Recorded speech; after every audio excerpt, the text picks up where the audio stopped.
أعوذ بالله من الشيطان الرجيم. بسم الله الرحمن الرحيم. الحمد لله رب العالمين، نحمده ونستعينه ونستغفره ونعوذ بالله من شرور أنفسنا ومن سيئات أعمالنا. من يهده الله فلا مضل له ومن يضلل فلا هادي له. أشهد أن لا إله إلا الله وأشهد أن محمدا عبده ورسوله. رب اشرح لي صدري ويسر لي أمري واحلل عقدة من لساني يفقهوا قولي. اللهم انفعنا بما علمتنا وعلمنا ما ينفعنا.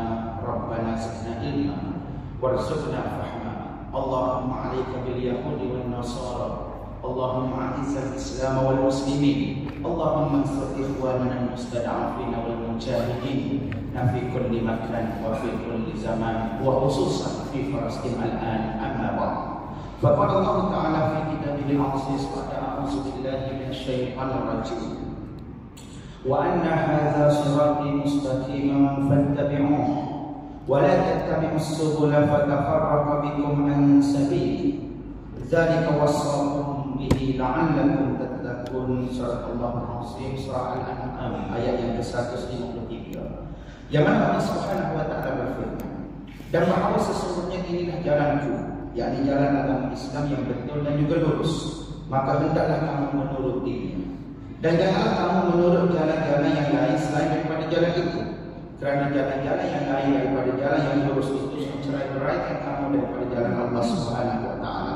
Dengan yang demikian itulah Allah Subhanahu wa taala perintahkan kamu la'allakum tattaqun, supaya kamu menjadi orang-orang yang bertakwa. Salat muslim. Pertama sekali terima kasih diucapkan kepada seluruh ahli jawatan kuasa Masjid Bukit Indah, pengurus, timbalan pengurus, setiap usaha rendah hati, para imam, para bilal, tuan-tuan, puan-puan, ibu-ibu, ayah-ayah, hadirin-hadirat, muslimin muslimat yang dirahmati Allah Subhanahu wa taala sekalian. Alhamdulillah, pertama sekali kita mengucapkan setinggi-tinggi kesyukuran kehadirat ilahi, kerana dengan nikmat kurnia dan juga inayahnya serta pertolongannya Allah Subhanahu wa taala mempertemukan kita lagi pada malam ini. Dan alhamdulillah kita juga bersyukur kepada Allah Subhanahu wa taala di atas segala nikmat, kebaikan, rahmat dan juga kasih sayangnya kepada kita.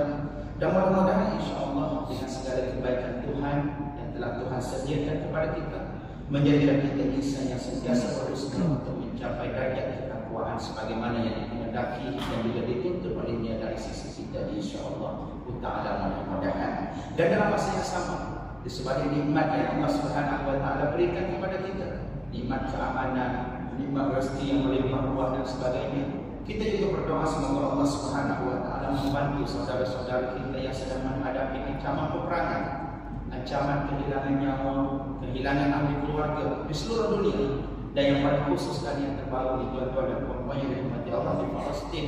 Kita berdoa mudah-mudahan Allah Subhanahu wa taala berikan kekuatan kepada mereka, kekuatan dari segi semangat dan juga spiritual, kekuatan dari segi aspek fizikal dan juga persenjataan, dan mudah-mudahan Allah Subhanahu wa taala berikan kemenangan kepada perjuangan mereka untuk menuntut kembali hak mereka yang telah dirampas di hadapan mata mereka sendiri, yakni tanah air mereka, ahli keluarga mereka dan juga harta benda mereka, insya-Allah taala mudah-mudahan. Jadi tuan-tuan dan puan-puan yang dirahmati Allah, insya-Allah pada malam ini kita akan menyambung lagi perbincangan kita berkaitan dengan isu Islam liberal dan juga pluralisme agama, yang mana kita pecahkan topik ini kepada dua subtopik, iaitu satu isu yang berkait dengan liberalisme dan yang kedua isu yang berkait dengan pluralisme. Yang mana insya-Allah pada malam ini kita akan menyambung bab yang berkaitan dengan fahaman Islam liberal.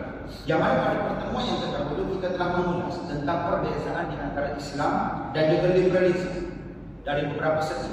Antaranya yang pertama ialah dari segi akidah, yang mana liberalisme itu berakidahkan kepada sekul, kerana sekul itu merupakan pokok kepada segala perkara yang menerjemahkan yang memunculkan pemikiran-pemikiran dan masalah pemikiran plural dan juga pemikiran liberal.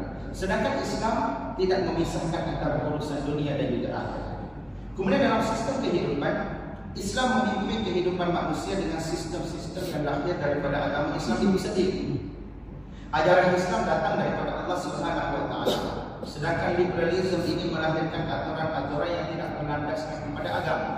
yakni berlandaskan kepada pemikiran manusia dan juga berlandaskan kepada apa yang mereka rasa baik berdasarkan kepada kehidupan semasa, berdasarkan kepada kehidupan semasa mereka.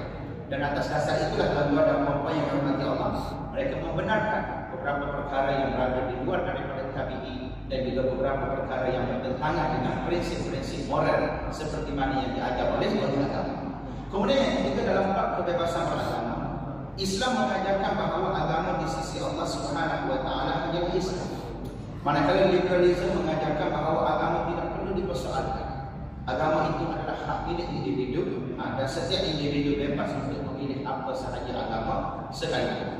Kemudian yang keempat, dari segi kebebasan berpendapat, dalam Islam kita dibenarkan untuk berbeza pendapat, namun dalam masa yang sama ada perkara-perkara yang tidak dibenarkan untuk kita menyanggahi, terutamanya perkara-perkara yang bersifat qat'i yang telah putus hukumnya datang daripada Allah Subhanahu wa taala.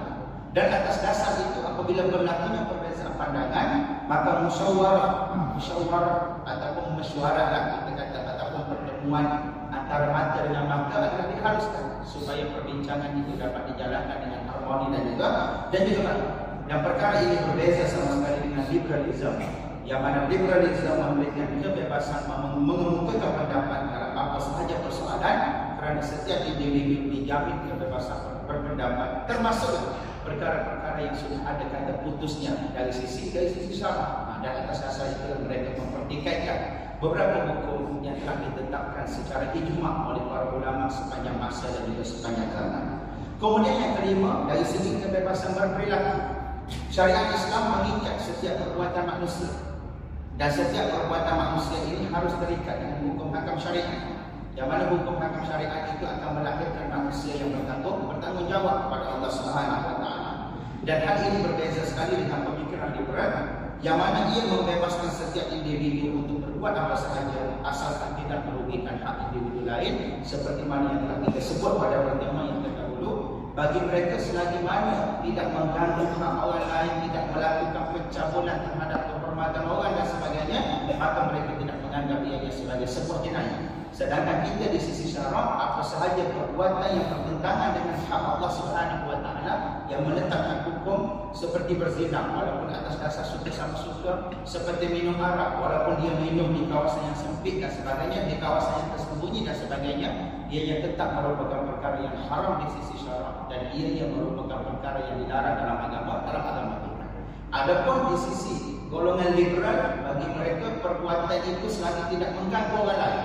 Minum arak tak langgar orang, ataupun minum arak tidak mengganggu juga kedudukan orang lain, maka minum arak adalah dibenarkan. Maka itu yang membezakan di antara kita dan juga mereka, kerana kebebasan di sisi Islam adalah kebebasan yang diikat dengan tanggungjawab kita sebagai hamba Allah Subhanahu wa taala, sedangkan kebebasan di sisi mereka adalah kebebasan yang berteraskan kepada hawa nafsu. Asalkan mereka kata boleh, maka kesemuanya akan diperbolehkan tanpa terikat dengan apa-apa perkara. Atas nama hak asasi, mereka memperjuangkan perkara-perkara yang berada di luar daripada aturan. Ironinya, sebaliknya tuan-tuan dan puan-puan yang dirahmati Allah, atas nama hak asasi juga mereka langsung tidak bersuara dalam isu yang melibatkan umat Islam di Palestin.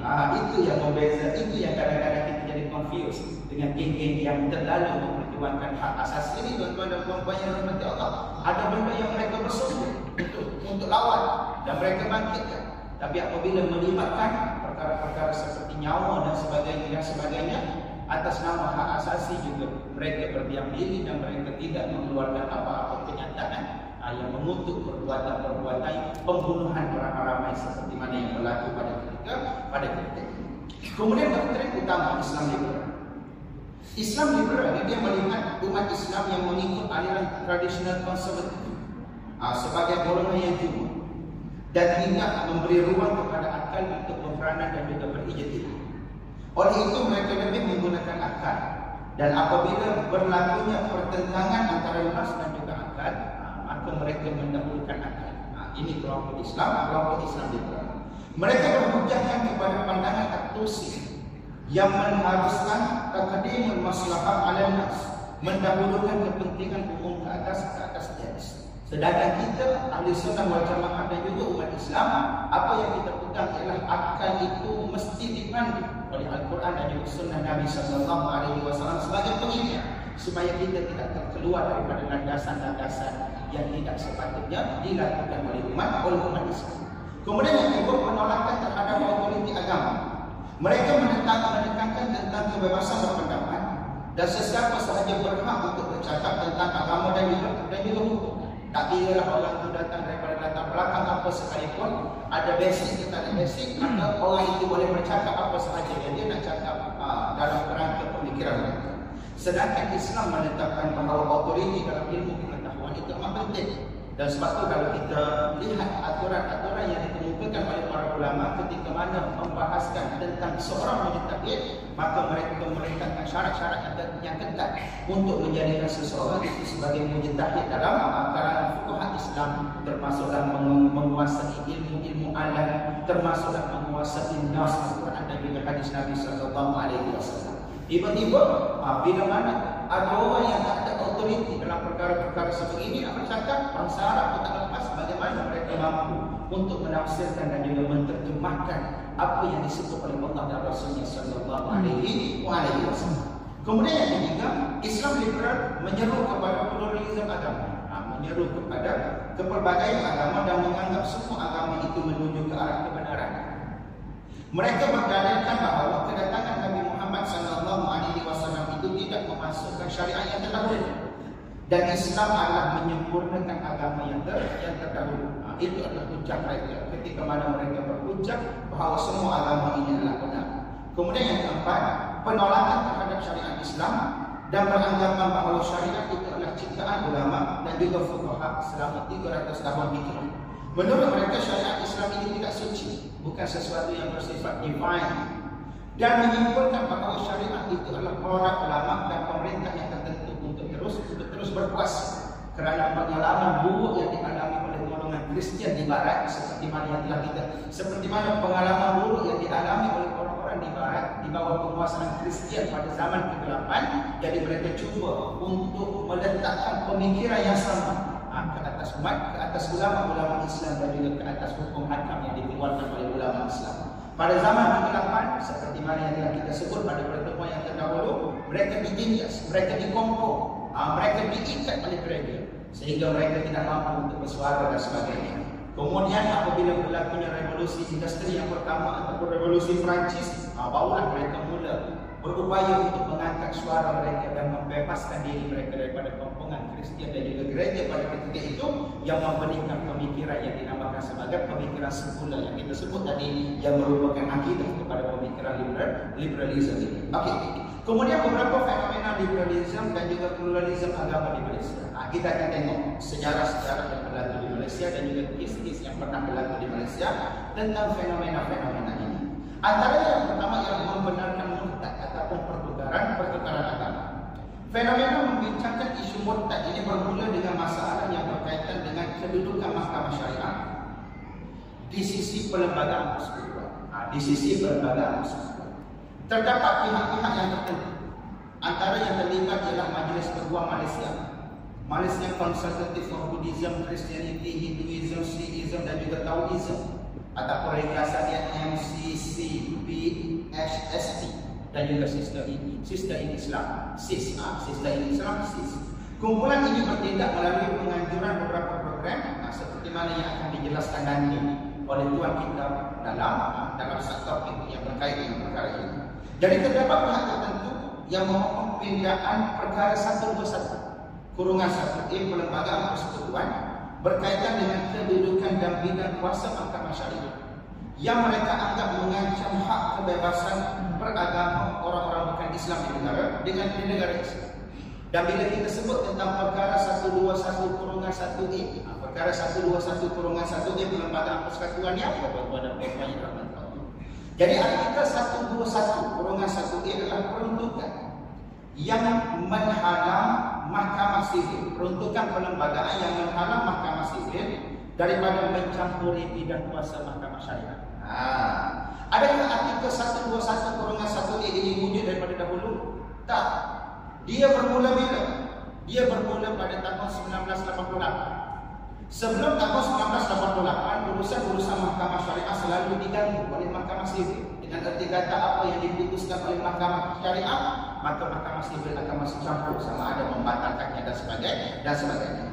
Apa yang telah diputuskan di mahkamah syariah dengan mudahnya diganggu ataupun dikacau oleh mahkamah sivil pada ketika itu. Dan hal ini sebenarnya mengganggu urusan orang Islam, kerana orang Islam mempunyai hak dan kewajipan untuk dihukum di mahkamah syariah. Jadi tokoh-tokoh seperti Allahyarham Tan Sri Ahmad Ibrahim telah berusaha lama untuk memastikan urusan mahkamah syariah bebas dan tidak diganggu oleh mahkamah sivil. Dan hanya bermula pada tahun 1988, maka peruntukan kurungan 1A yang menghalang mahkamah sivil daripada mencampuri urusan mahkamah syariah telah dimasukkan di bawah Perlembagaan Persekutuan. Sebelumnya perkara 121 kurungan 1, kemudian ditambah perkara 21 kurungan 1A dimasukkan dalam perlembagaan yang menghalang mahkamah sivil daripada mengganggu gugat urusan yang berkait dengan, daripada mencampuri, bukan mengganggu gugat, rasanya tak sesuai perkataan itu, mencampuri urusan yang berkait dengan mahkamah sivil. Jadi mahkamah syariah mula ada kebebasan setelah 31 tahun, merdeka. Kenapa perlu memberi ruang kepada mahkamah syariah? Dari sudut sejarah, tuan dan puan yang dirahmati Allah, mahkamah syariah ini telah wujud sejak zaman Kesultanan Melayu Melaka, dengan wujudnya undang-undang seperti Undang-Undang Melaka, dan juga pada zaman Kesultanan Johor seperti Undang-Undang Johor dan sebagainya. Jadi setiap negeri di tanah Melayu ini mempunyai undang-undang Islamnya yang tersendiri. Namun kewujudannya telah diganggu oleh penjajah sewaktu penjajahan mereka, dan akhirnya Inggris mula memperkenalkan undang-undang common law yang kita pakai pada hari ini bermula dengan perjanjian Bangkok pada tahun 1786, Piagam Keadilan 1807 dan Piagam Keadilan 1824. Malah dalam satu kes Ramah versus Lapang 1927, telah diputuskan Muslim law is not a foreign law. Dengan arti kata Muslim law, undang-undang orang Islami bukan satu bentuk undang-undang yang bersifat undang-undang asing. Foreign law is the law of the land. Ia merupakan undang-undang kepada tanah air ini, and the local law is a matter of which the court must take judicial notice. The court must propound the law, and it is not competent for the court to allow evidence to be led as to what is the local law. Jadi ini bermaksud undang-undang Islam itu adalah satu legislasi ataupun land, law of the land, ataupun undang-undang sebenar di tanah Melayu. Jadi atas dasar itu hak orang Islam sebenarnya telah mula dinafikan apabila penjajah Inggris itu datang sejak 1786 lagi, apabila mereka memasukkan common law. Dan hanya pada tahun 1988 lah, tuan dan puan yang dirahmati Allah, barulah mahkamah syariah dapat bernafas sebentar. Ini sejarah dia lah, dan juga kronologi. Adakah artikel 121 ini mengganggu hak orang bukan Islam seperti mana yang didakwa oleh kumpulan-kumpulan yang kita sebut tadi? Tidak, sebenarnya ia memberi semula hak orang Islam yang telah lama dihilangkan, walaupun undang-undang Islam itu adalah legislasi, LES-LOCI, ataupun land, law of the land. Kewujudan mahkamah syariah sebenarnya tidak langsung mengganggu gugat hak orang bukan Islam di Malaysia. Dan apakah kesan kalau artikel 121/1A ini kalau ia digugurkan? Antara kesannya ialah hak orang Islam akan kehilangan hak, dan ia sama sekali tidak akan mewujudkan keharmonian dalam negara, kerana orang Islam adalah penduduk majoriti di Malaysia.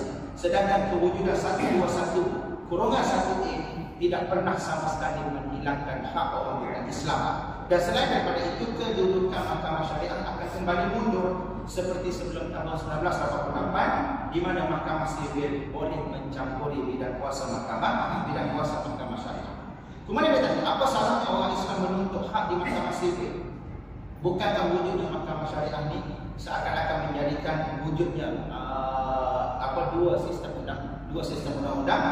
Kalau begitu kita tanya balik, apakah salahnya orang bukan Islam hanya dibenarkan menuntut di mahkamah syariah? Bukankah wujudnya mahkamah sivil itu hanya akan mewujudkan dua sistem undang-undang, sedangkan undang-undang syariah ini adalah legislasi ataupun law of the land? Jadi kita jawab itu adalah hak kami, dan Dan kewajiban kami sebagai orang Islam dihukum mengikut undang-undang, dihukum mengikut undang-undang Islam. Okey, itu sejarah ringkaslah tentang perkara 121 kurungan 1A yang dimasukkan pada tahun berapa? 1988. Yang sejarah ini tuan-tuan kena tahu dan tuan-tuan kena ingat tentang bagaimana perjuangan orang-orang yang terdahulu, bagaimana mereka telah berusaha untuk memastikan perkara-perkara seperti ini diangkat dan dijadikan sebagai salah satu perkara yang boleh digunakan di dalam sistem kita berdasarkan based on our constitution, berdasarkan kepada perlembagaan kita. Kerana perlembagaan ini seolah-olah satu dokumen yang akan menjadi teras kepada pemerintah. Dan apa juga perkara kita nak buat tuan-tuan dan puan-puan yang dirahmati Allah must based on the constitution, mesti berdasarkan kepada perlembagaan. Dan kerana itulah baginda Nabi sallallahu alaihi wasallam apabila tiba di Madinah, perkara yang Nabi sallallahu alaihi wasallam buat, Nabi mewujudkan perlembagaan. Kerana dengan perlembagaan itu Nabi mampu untuk mengikat dan juga menyatukan setiap pihak yang berada di dalam Madinah berdasarkan kepada undang-undang yang diwujudkan melalui perlembagaan. Kalau anda kita kata saya tak nak perlembagaan, saya nak letak Quran dan juga Sunnah, maka bagaimana kita nak mengikat orang-orang selain daripada orang Islam untuk berada dalam negara kita dan menjadikan mereka patuh kepada undang-undang? Maka di sinilah kita kena faham peranan perlembagaan itu, walaupun tak sempurna tuan-tuan dan puan-puan yang dirahmati Allah, tetapi ia masih menjadi dokumen yang digunakan sebagai pengikat untuk pengikat kepada setiap warga negara yang wujud dalam negara ini. Yes, ada benda yang kita rasakan tak sempurna, tetapi ketidaksempurnaan itu boleh diperbaiki sedikit demi sedikit. Dan ada perkara yang sempurna, yang memberi kelebihan dan juga hak istimewa kepada penduduk majoriti negara ini. Antaranya Islam sebagai agama persekutuan, kedudukan orang Melayu, bahasa Melayu, raja-raja Melayu dan sebagainya. Kalau anda kata kita tak ada asas tu tuan-tuan dan puan-puan yang dirahmati Allah, negara kita mungkin akan jadi seperti negara Indonesia. Ada perlembagaan tapi tak ada ditulis benda-benda yang kita sebutkan tadi.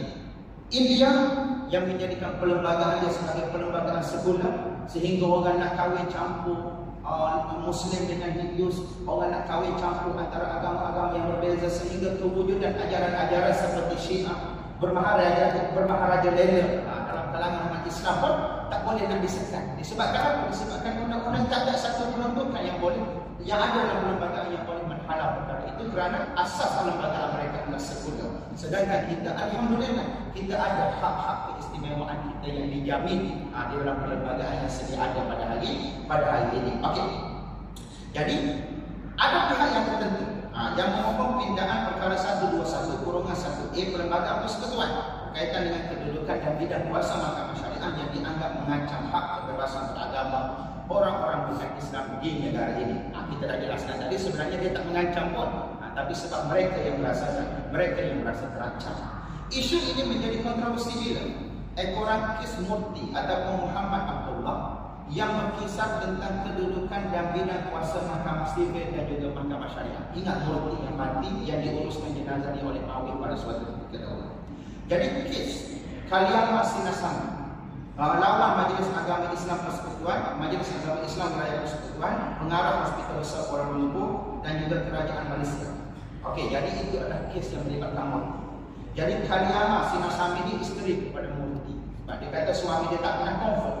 Kenapa nak diuruskan jenazah dia seperti mana jenazah orang Islam. Jadi kes ini bermula apabila Mahkamah Tinggi Syariah Kuala Lumpur pada 22 Disember 2005 telah memerintahkan pihak yang menjaga jenazah Murti ataupun Muhammad Abdullah supaya menyerahkannya kepada Majlis Agama Islam Wilayah Persekutuan untuk dikebumikan mengikut agama Islam dan juga hukum syara.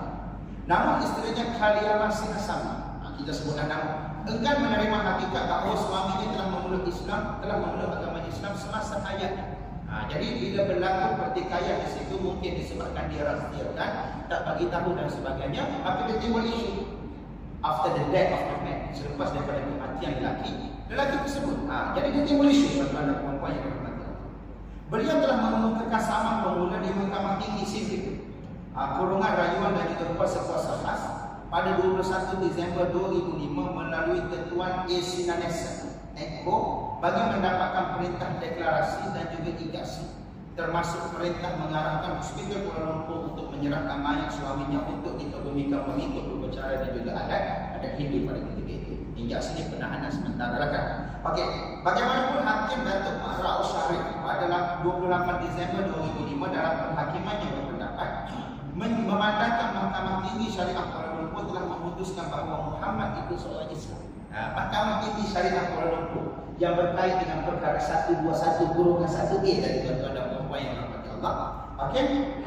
Maka Mahkamah Tinggi Sivil tidak mempunyai bidang kuasa untuk menyemak atau membatalkan, apatah lagi tidak menghiraukan sama sekali perintah yang dibuat pada 22 Disember 2005.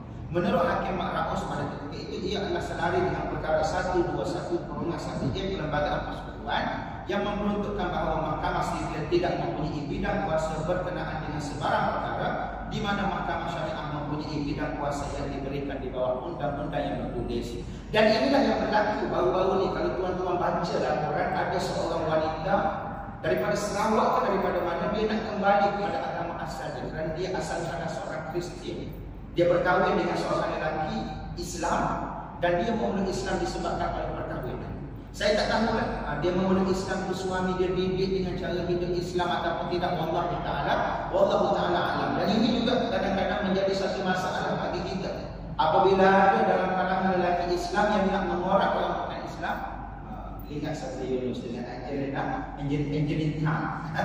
Lucy dengan Allah Smaigolo. Mana mereka kahwin tuan-tuan dan puan-puan yang dirahmati Allah. Lama tunggu tu rasanya 30 tahun sampai 5 tahun dah tak ada dalam TV. Mereka dah baru kahwin. Itu contoh lagi. Okey. Yang mungkin yang menjadi punca kepada permasalahan mereka untuk memohon kembali kepada agama asal ini, mungkin mereka tidak dididik oleh suami sepanjang perkahwinan. Ataupun berlaku perkahwinan tetapi si suami itu bukan jadi orang yang mengamalkan Islam secara sempurna. Mungkin Islam pada nama sahaja ataupun mungkin disebabkan Islam itu sebab dalam IC ya tuan-tuan dan puan-puan yang dirahmati Allah. Jadi bila mereka berkahwin dengan wanita bukan Islam, mereka tak didik akan meneruskan gaya hidup asal, gaya hidup yang tidak baik dan sebagainya. Lalu dia memberi kesan dan juga mesej yang tidak baik kepada orang bukan Islam terhadap perkara tersebut. Jadi bila dia bercerai dengan suami dia, mungkin disebabkan oleh faktor-faktor yang kita tak ketahui, maka akhirnya dia pun kata, saya sepanjang perkahwinan tak pernah mengamalkan cara hidup Islam dan sebagainya, jadi saya nak mohon untuk kembali. Jadi dia memohon dia memohon di Mahkamah Syariah Kuala Lumpur. Mahkamah Syariah Kuala Lumpur menolak dan dia kemukakan pula di Mahkamah Pulau Pinang, Mahkamah Sivil, Mahkamah Tinggi Pulau Pinang. Mahkamah Pulau Pinang, hakim dia seorang Cina pada waktu itu. Dia kata Mahkamah Sivil tidak mempunyai bidang kuasa untuk mencampuri hak yang berkait dengan perkara ini di bawah peruntukan 121/1A Perlembagaan Persekutuan. Maka di situ pentingnya benda ni tuan-tuan dan puan-puan yang dirahmati Allah, dan sebab itu ada beberapa pihak yang cuba untuk mempertikaikan perkara ini. Okey. Kemudian bagaimanapun ia melarang. Lepas daripada kes Morti itu, ia melarang dan menyentuh banyak perkara, termasuk yang membabitkan kerangka dan juga kandungan perlembagaan. Dan kontroversi ini menarik kerana ia melibatkan orang bukan Islam yang mempertikaikan kedudukan Mahkamah Syariah yang pada umumnya hanya menangani persoalan yang berkait dengan umat Islam, dalam kes Morti atau Muhammad Abdullah tadi. Kontroversi berpunca daripada keputusan Mahkamah Sivil yang kita sebut tadi, Hakim Mak Raus tadi, enggan menyemak keputusan Mahkamah Syariah berkenaan dengan status dan juga kedudukan si mati, iaitu Morti atau Muhammad Abdullah.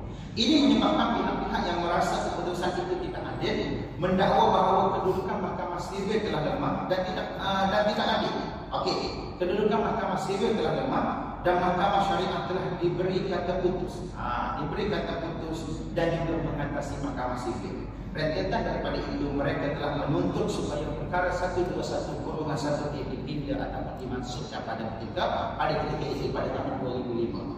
Isu ini bertambah hangat apabila 9 orang menteri kabinet bukan beragama Islam bermesyuarat dan meminta kerajaan meminda perlembagaan berkait dengan perkara 121/1A. Ini cerita 2005 dulu lah, menteri kabinet pada masa itu. Ini aneh kerana mereka adalah anggota pentadbiran negara Dari segi undang-undang perlembagaan, tindakan tersebut adalah salah kerana mereka tertakluk kepada prinsip tanggungjawab bersama dan tidak boleh mengambil pendirian yang berbeza ataupun pendirian yang berlawanan dengan pendirian kerajaan. Nah, ini yang kita kena ingat tuan-tuan dan puan-puan yang dirahmati Allah. Bila seseorang itu masuk dalam kabinet menjadi menteri, dari segi collective responsibility, tanggungjawab bersama, mereka tak boleh mengambil tindakan yang berbeza dengan apa yang diputuskan oleh pihak kerajaan pada ketika itu. Dan sebab itulah tuan-tuan dan puan-puan yang dirahmati Allah, dalam mana-mana pemerintahan sekalipun, as long as sifatnya majoriti adalah dalam kalangan orang Islam, maka insya-Allah ianya akan berpihak kepada umat Islam. Okey. Pada 20 Januari 2006, Perdana Menteri ketika itu yang amat berhormat Datuk Seri Abdullah Ahmad Badawi, sekarang bergelar Tun Abdullah Ahmad Badawi, telah mengeluarkan kenyataan tegas sebagai respon kepada memorandum yang diajukan oleh 9 Menteri Kabinet dengan Islam tersebut dan mengumumkan bahawa kerajaan tidak sekali-kali akan mengubah ataupun meminda perkara 121/1A Perlembagaan Persekutuan. Dan isu ini seterusnya dianggap selesai. Bila keluar kenyataan daripada Perdana Menteri pada waktu itu tegas mempertahankan benda ini, maka akhirnya isu itu jadi selesai. Bagaimana tuan-tuan dan puan-puan yang dirahmati Allah, pihak berkenaan masih terus membahaskan isu-isu berkaitan, terutamanya mengenai keperluan bagi menilai semula perlembagaan Malaysia dalam konteks Islamisasi. Dalam konteks Islamisasi, kerana mereka ni kalau boleh nak mengembalikan dokumen perlembagaan persekutuan itu kepada asal, kepada the origin of our constitution, kepada original kita punya perlembagaan itu. Yang mana original dia, tuan-tuan dan puan-puan yang dirahmati Allah, apa original dia? Apa asas dia? Asas dia adalah sekularisme ataupun pemikiran sekular. Jadi mereka nak kembalikan kepada asal. Ada sesetengah pihak yang tertentu. Mereka nak kembalikan kepada asal itu, dan konteks Islamisasi yang diwujudkan dalam perlembagaan persekutuan bagi mereka kena ubah balik, kena nilai balik, kena tengok balik. Okey. Kemudian serta hubungannya dengan isu-isu yang berbangkit selain daripada isu murni seperti isu Nyonya Tahir. Nyonya Tahir ini dalam kes Nyonya Tahir, Mahkamah Tinggi Syariat Negeri Sembilan telah mengisytiharkan beliau bukanlah seorang Muslim kerana tidak pernah mengamalkan ajaran Islam dan beberapa alasan lain. Di sini Mahkamah Syariah tentunya tidak mengisytiharkan bahawa plaintiff telah murtad kerana sebenarnya beliau tidak pernah bergelar Muslim. Dalam kes Nyonya Tahir.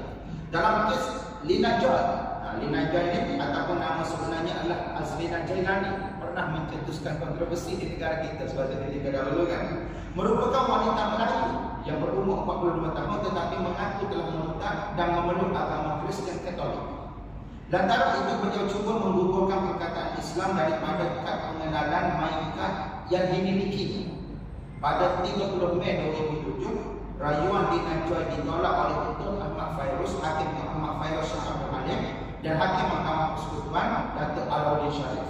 Manakala Hakim Besar Sabah dan Negeri Sarawak Datuk Richard Malencu membenarkan deklarasi yang dipohonnya. Jadi Lina menamakan Majlis Agama Islam Wilayah Persekutuan Kerajaan Malaysia dan Ketua Pengarah Jabatan Pendaftaran Negara Datuk Wan Ibrahim Ahmad sebagai responden. Dan perkara ini tuan-tuan boleh lihat dalam seksyen akidah kurungan 2007A, isu murtad di Malaysia, kertas laporan bahagian perancangan dan penyelidikan JAKIM, Jabatan Kemajuan Islam Malaysia, Jabatan Kemajuan Islam Malaysia, JAKIM. Boleh tengoklah secara lanjut tentang kes ini. Dan juga kes Syamala, anak perempuan Satya Silan, lawan Dr. Jaya Ganesh, anak lelaki Murujah. Jadi Syamala Satya Silan telah mengamini suaminya Jaya Ganesh, Dr. Jaya Ganesh, dalam satu upacara Hindu pada tahun 1988. Pada tahun 2002, Jaya Ganesh masuk Islam secara diam-diam dan kemudian secara rasmi menukar agama anak-anak mereka kepada agama Islam. Jadi sebuah mahkamah syariah memberikan hak penjagaan anak-anak kepada Jaya Ganesh. Okey, kita bagi wanita azas. Syamala. Okey, ini kes dia Dr. Jaya Ganesh ni. Suami dia masuk Islam secara diam-diam dan secara rasmi menukar agama anak-anak mereka kepada agama Islam. Jadi sebuah mahkamah syariah telah memberikan hak penjagaan anak-anak kepada Jaya Ganesh. Sebab mengikut hukum Islam dia dijaga oleh sesiapa yang beragama Islam dalam kalangan itu 2000 berapa tadi. Syamala mengumumkan kesnya di mahkamah dengan alasan bahawa dia sebagai bukan Islam tidak terikat dengan keputusan mahkamah syariah dan penukaran agama anak-anaknya adalah tidak sah. Jadi selepas itu dibincangkan tentang bab yang berkaitan dengan penukaran agama secara sepihak kan. Kecuali dia 18 tahun dia boleh buat keputusan sendiri 18 tahun ke atas. Adapun bawah 18 tahun tak boleh berlaku penukaran agama secara sepihak, mesti berlaku dengan persetujuan kedua-duanya. Disebabkan oleh isu-isu yang seperti inilah tuan-tuan dan puan-puan yang dihormati, yang dirahmati Allah. Jadi bila dia bawa kes ke mahkamah sivil, maka mahkamah sivil memberikan hak penjagaan itu kepada dia. Lalu Syamala melarikan diri ke luar negara bersama dengan anak-anaknya selepas mahkamah sivil memberikan hak penjagaan anak-anak kepada dia dalam kes yang berkait dengan perkara itu. Jadi berpandangan kepada isu-isu ini, Syamala, Ngata, Helena, Joy, Monty tadi, lahir idea dan tuntutan pihak berkenaan untuk mewujudkan badan ataupun program tertentu bagi menyelesaikan isu-isu tersebut. Apa yang perlu diceritakan ialah apabila terdapat beberapa kalangan orang Islam sendiri yang terlibat mendukung usaha mengurangkan bina kuasa mahkamah syariah ini. Namun apa yang lebih penting daripada itu adalah agenda mereka untuk memberikan hak murtad kepada orang Islam. Dan antara dua program yang cuba dilaksanakan oleh mereka adalah cadangan penubuhan Interface Commission IFC dan juga forum artikel 11. Jadi penubuhan IFC Interface Commission ini dicadangkan oleh MCCBC HST tadi, Malaysia Consultative Council of Buddhism, Christianity, Hinduism, Sikhism dan juga Taoism yang kita sebutkan tadi, ataupun Majlis Perundingan Malaysia bagi agama Buddha, Kristian, Hindu, Sikh dan juga Tao melalui memorandum mereka kepada Majlis Peguam bertarikh 21 Ogos 2001. Antara kandungan memorandum tersebut yang menyentuh secara langsung tentang akidah Islam adalah seperti berikut. Yang pertama, orang Islam hendaklah diberi hak murtad tanpa permohonan ke mahkamah syariah.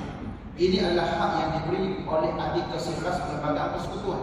Sebarang pertukaran agama orang Islam kepada bukan orang Islam tidak sepatutnya dikendalikan oleh mahkamah sivil. Itu yang pertama. Kemudian seorang anak yang dilahirkan oleh ibu bapa Islam tidak seharusnya secara terus menjadi orang Islam. Memang benda ni ada kepada bapa yang hormati Allah. Tapi geng-geng IFC itulah dalam kalangan orang Islam ini, saya kira tak ramai pun yang terlibat. Hanya ada beberapa kepala yang nanti insya-Allah kita akan sebut nama mereka. Ada nama mereka. Tapi nak kata ramai orang Islam yang menyokong dan ada gerakan-gerakan tertentu dalam kalangan orang Islam yang menyokong, maka itu tidak benar. Itu adalah sesuatu yang tidak benar. Kerana kebanyakan orang Islam mereka tak boleh untuk menyokong perkara-perkara yang seperti itu. Orang-orang bukan Islam yang telah memeluk agama Islam hendaklah diberikan kebebasan untuk kembali kepada agama asal mereka. Jadi kembali murtad dan tidak boleh dikenakan tindakan undang-undang. Tidak perlu dicatat dalam kad pengenalan seseorang Muslim bahawa ia beragama Islam. Itu yang keempat. Kali yang kelima, orang Islam dibenarkan keluar daripada Islam sekiranya ingin berkahwin dengan orang bukan Islam tanpa dikenakan apa-apa tindakan. Di Malaysia tak boleh, orang Islam tak boleh berkahwin dengan orang bukan Islam. Kalau orang bukan Islam tak berkahwin dengan orang Islam, mereka kena bela agama Islam. Di Indonesia benda ni tak, benda ni boleh. Di India benda ni boleh sebab asas perlembagaan dia adalah sekularisme, yang tak ada satu majlis pun ataupun tak ada satu benda pun yang boleh menetapkan tentang undang-undang ini, tentang undang-undang perkahwinan dan sebagainya. Undang-undang perkahwinan dibuat oleh negara dan tak ada badan Islam. Badan Islam hanya boleh keluarkan fatwa. Dan inilah yang berlaku dalam perkahwinan pelakon Bollywood itu, tuan-tuan dan puan-puan yang dirahmati Allah. Masa Saif Ali Khan, dia seorang Muslim, keluarga dia ada keluarga Muslim, nak menikahi Kareena Kapoor. Tahu pula kita kan. Ada cerita lah kat tuan-tuan, sebab cerita ni cerita tentang benda tu kan. Nak menikahi Kareena Kapoor, badan-badan Islam di sana bantah. Tapi bantah hanya sekadar bantah sebab tak ada undang-undang yang membuat larangan atas perkara tersebut. Sama juga di Indonesia, sebelah kiri kita, di bahagian Jakarta sana. Walaupun ada Muhammadiyah, walaupun ada NU dan sebagainya, tapi kalau ada orang bukan Islam kahwin dengan orang Islam, nak keluar agama, tak nak keluar agama, mereka tak boleh buat apa-apa. Mereka hanya boleh bagikan panduan je kepada perempuan yang berhati Allah. Sedangkan kita, dalam perlembagaan kita, ada satu sistem yang boleh menghalang perkara itu daripada terjadi. Yang menghalang perkara itu daripada terjadi, dan itulah kelebihan kelembagaan yang ada pada kita pada hari ini. Maka oleh sebab itu kita mesti terus berjuang mempertahankan kerangka ini dan menambah baik lagi kerangka yang ada itu supaya banyak perkara lagi dapat diangkat dan tidak dapat dipilih. Jadi orang Islam dibenarkan keluar daripada Islam sekiranya ini berkahwin dengan orang bukan Islam tanpa dikenakan apa-apa tindakan undang-undang. Bagaimanapun setelah mendapat tentangan hebat daripada pertumbuhan Islam bukan kerajaan. Pada 26 Februari 2005, maka Perdana Menteri pada ketika itu Tun Abdullah Ahmad Badawi telah mengharapkan supaya pertumbuhan IFC dilakukan dan digantikan dengan dialog antara agama sahaja. Supaya apa? Supaya tidak berlaku suasana yang tidak aman, berlaku suasana yang tidak harmoni dalam negara pada ketika itu. Jadi usaha untuk menurunkan IFC ini tidak terhenti di situ sahaja. Malah masih terdapat gerakan lain yang bermatlamat hampir sama, iaitu ingin mewujudkan sebuah negara sivil yang adil, yang bebas, terutamanya daripada ikatan mana-mana agama. Daripada ikatan mana-mana agama. Negara sivil seperti yang berada di Eropah, seperti yang berada di Amerika, itu adalah contoh negara sivil yang mereka anggap setiap pihak diberikan ruang kesamaan hak sama rata dan sebagainya. Perempuan sama dengan lelaki, lelaki sama dengan perempuan, lelaki nak kahwin dengan lelaki, perempuan nak kahwin dengan perempuan. Itu adalah sebuah negara sivil yang adil menurut pandangan mereka. Adapun kita tak, sebab kita diikat dengan tanggungjawab. Jadi kalau kita nak mewujudkan sebuah negara ini mesti diikat dengan nilai-nilai Islam dan bukan yang kontra daripada idea Islam itu sendiri, kerana ini negara ini majoritinya adalah negara umat, negara bukan Islam. Jadi mengambil terus daripada barat secara langsung contoh negara yang adil, contoh negara sivil yang dianggap sebagai membawa keamanan dan sebagainya, tak boleh. Dia kena tapis. Ada benda yang mereka bagus yang kita boleh apply, dan ada benda yang mereka tak bagus yang kita tak boleh ambil, yang wajib kita jadikan sebagai sempadan. Dan idea mewujudkan sebuah negara yang adil ini merupakan idea yang baik. Namun dalam masa yang sama mesti diikat dengan nilai-nilai keislaman, mesti diikat dengan nilai-nilai Islam yang baik dan juga nilai-nilai Islam yang harmoni. Nilai-nilai Islam seperti mana yang dikehendaki oleh Allah dan Rasulnya sallallahu alaihi wasallam. Dan alhamdulillah negara kita ni insya-Allah tuan-tuan dan puan-puan yang dirahmati Allah memang akan sentiasa menjaga perkara-perkara sebegini, sebab kita ada satu benda penting di atas Islam sebagai agama persekutuan. Yang itu perkara yang paling penting, yang menjaga hak kita selamat, yang menjaga hak kita selamat. Okey. Jadi gerakan ini dipelopori oleh sebuah pertubuhan yang dinamakan pertubuhan aliran ataupun aliran kesedaran negara, sikit lagi, Malay for National Consciousness Movement, yang telah dilancarkan oleh Pulau Pinang, di Pulau Pinang pada 12 Ogos 1977. Pertubuhan ini memperjuangkan reformasi terhadap keadilan, kebebasan dan juga perpaduan, dan mereka juga mengakui mereka adalah pertubuhan hak asasi tertua di negara ini. Hak asasi ikut kerangka mereka, letakkan dengan mereka diam. Mereka diam dan mereka tak bersuara.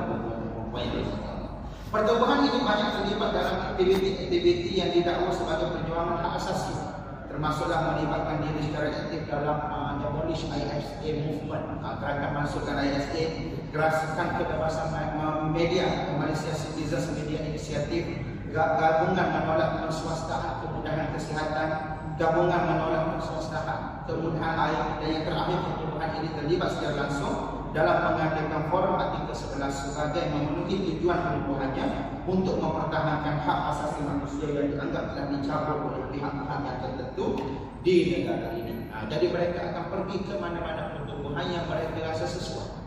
Kadang-kadang pertubuhan, kadang-kadang gerakan yang mereka masuk tu tak perjuangkan pun apa yang mereka perjuangkan, tapi mereka masuk atas nama kebebasan dan sebagainya, dan mereka menganggap seakan-akan orang tu memperjuangkan benda yang sama.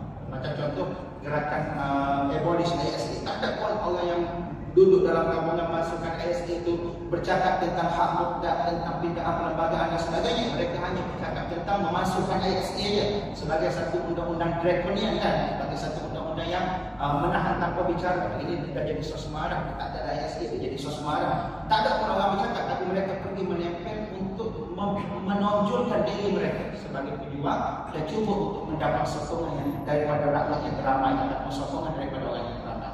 Jadi oleh sebab itu kita kena berhati-hati dengan penempelan seperti ini, kerana kadang-kadang mereka banyak menggunakan nama gerakan-gerakan yang besar untuk mendakwa bahawa mereka telah mendapat sokongan dan juga perjuangan yang diperjuangkan oleh mereka telah mendapat sokongan. Sedangkan kita insya-Allah orang Islam, kita tidak akan sesekali berkompromi dengan perkara-perkara yang melibatkan isu akidah dan juga pegangan agama bagi umat Islam di negara kita. Wallahu ta'ala a'lam.